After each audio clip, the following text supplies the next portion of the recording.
കൊയിലാണ്ടി നഗരസഭ LDF convention CPIM സംസ്ഥാന committee അംഗം P. മോഹനൻ ഉദ്ഘാടനം ചെയ്തു. PK വിശ്വനാഥൻ അധ്യക്ഷനായി.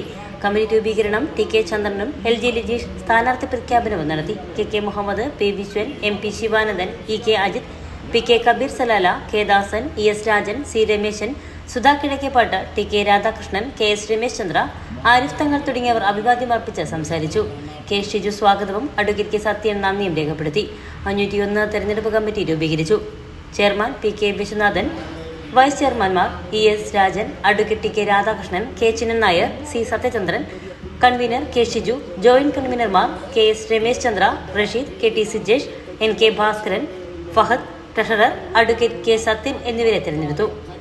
ബസ് സ്റ്റാൻഡിൽ നടന്ന ഇടതുമുന്നണിയുടെ തെരഞ്ഞെടുപ്പ് കൺവെൻഷനിലാണ് സ്ഥാനാർത്ഥികളെ പ്രഖ്യാപിച്ചത്. 41 സീറ്റുകളിൽ CPM-ഉം 2 സീറ്റുകളിൽ CPI-യും RJD, NCP, ILL എന്നീ പാർട്ടികൾക്ക് ഓരോ സീറ്റും വീതമാണ് നൽകിയിരിക്കുന്നത്.